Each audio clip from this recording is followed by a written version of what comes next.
For Donald Trump, if you're going to live by the emergency Supreme Court shadow docket, where you're giving them less than full briefing, no oral argument, and just trying to force them to rule on ideological grounds to get a win, you die by the emergency docket.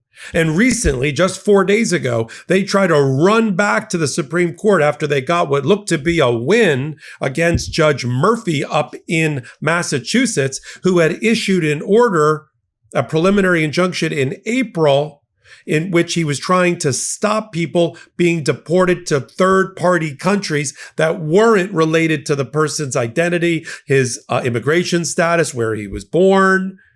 The only way you can send people to third countries, like Libya and South Sudan of all places, where we're paying third world countries to take our deported and removed people, the only way you can do that under the federal immigration laws is if the person agrees to be deported there or they're from there.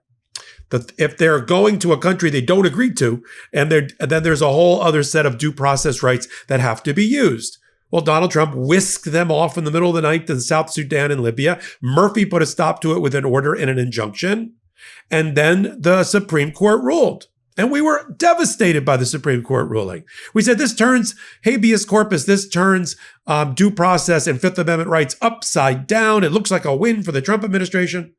But Judge Murphy figured out that if you're going to have these narrow little orders about motions for stay issued by the Supreme Court on procedural grounds, then you got to color within the lines. Then I'm just going to look specifically at which of my many orders and conduct have been blocked by the Supreme Court. They haven't divested the federal judge of jurisdiction. They haven't divested the federal judge of jurisdiction about other orders he may have issued in the case.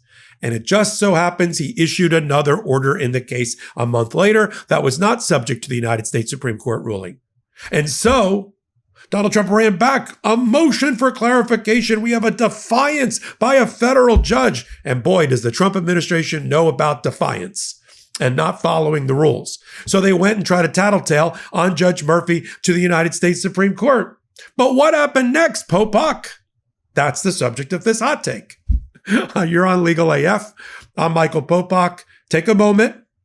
You know what I'm going to say. You can fill in the blank. Hit the subscribe button. Help us continue in our march to 700,000 this week. So let's get back to Murphy. We get the order.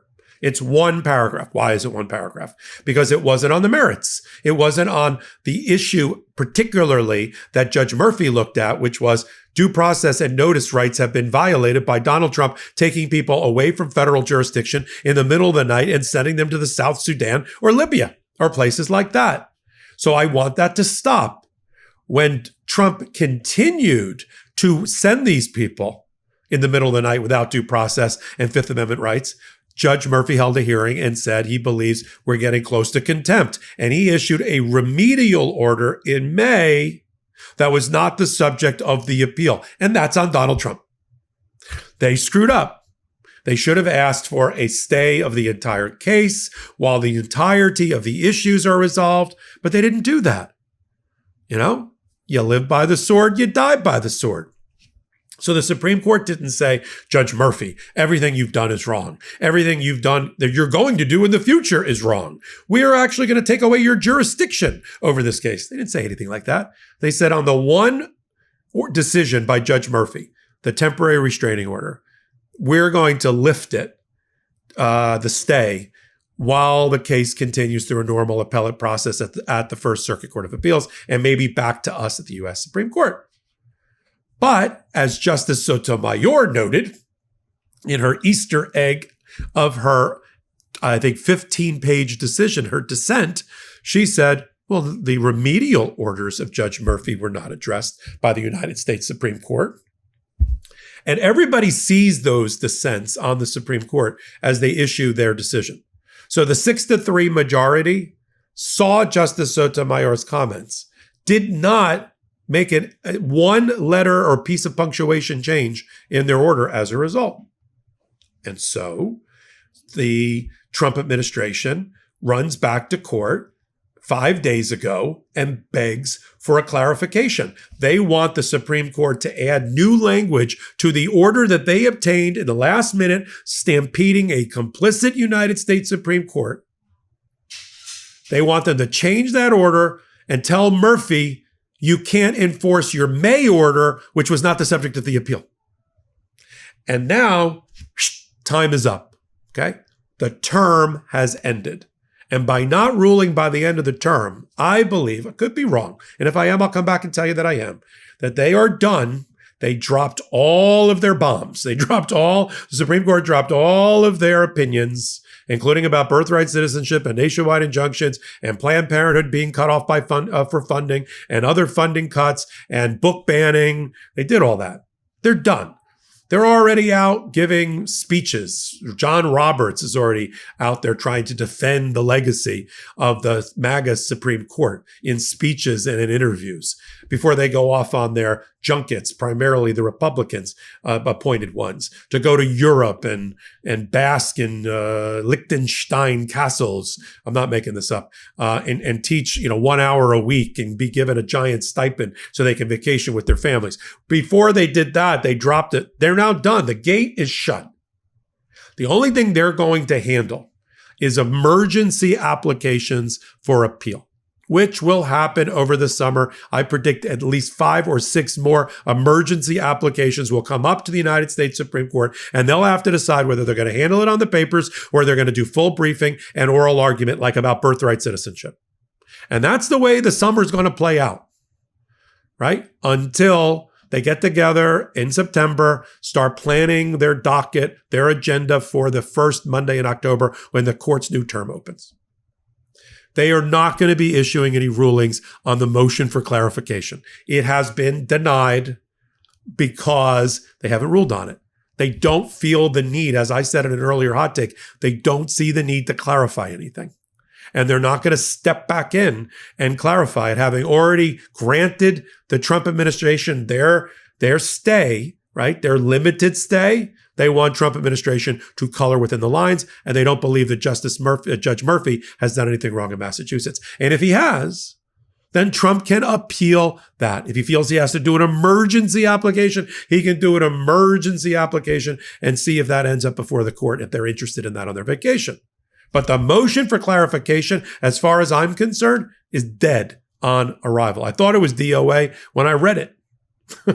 And the complaints, Murphy, especially in light of Amy Coney Barrett in her birthright citizenship nationwide injunction majority opinion, where she took on and tried to, which I think is a losing battle of intellectual battle between Amy Coney Barrett and Ketanji Brown Jackson.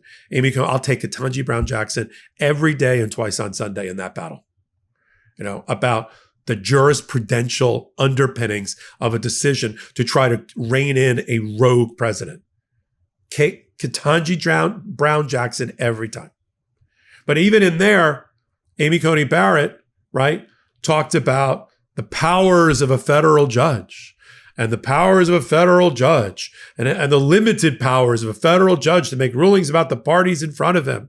All right, well, that's exactly what Murphy did. And if Trump doesn't like it, he can try to argue for something else on appeal and see if it goes. But this half-assed motion for clarification is dead.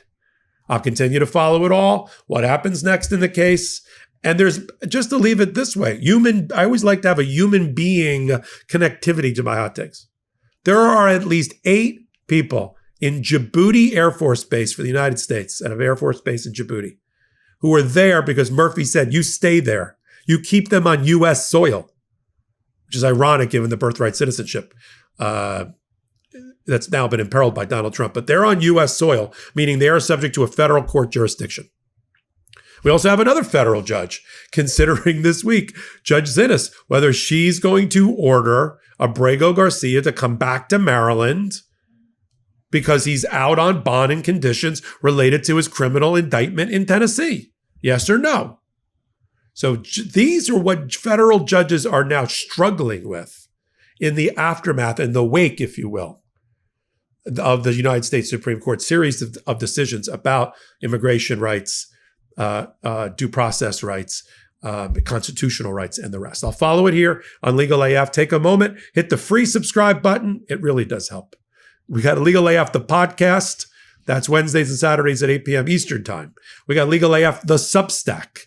That's where you get all the filings that I'm talking about. You can go pick them up right there, Legal AF Substack. If it's about Supreme Court, it's under SCOTUS AF. If it's about other courts, it's under Filings AF. And then, of course, we've got Legal AF, the YouTube channel. It's like, we're like a chocolate confectionaire. We manufacture chocolate. People like it in different sizes. You want a little bite-sized kiss? Then you're going to love the hot takes on Legal AF and on the Midas Touch Network. You want a longer, full-size candy bar? Then you got the podcast, 1 hour long, Wednesdays and Saturdays. You want to read the wrapper and everything in between and find the golden ticket? Go on Legal AF, the Substack. All different ways to enjoy your Legal AF. Till my next report, I'm Michael Popok. Can't get your fill of Legal AF? Me neither. That's why we formed the Legal AF Substack. Every time we mention something in a hot take, whether it's a court filing or a oral argument, come over to the Substack. You'll find the court filing and the oral argument there, including a daily roundup that I do called, wait for it, Morning AF. What else? All the other contributors from Legal AF are there as well. We got some new reporting. We got interviews. We got ad-free versions of the podcast and hot takes. Where? Legal AF on Substack. Come over now to free subscribe.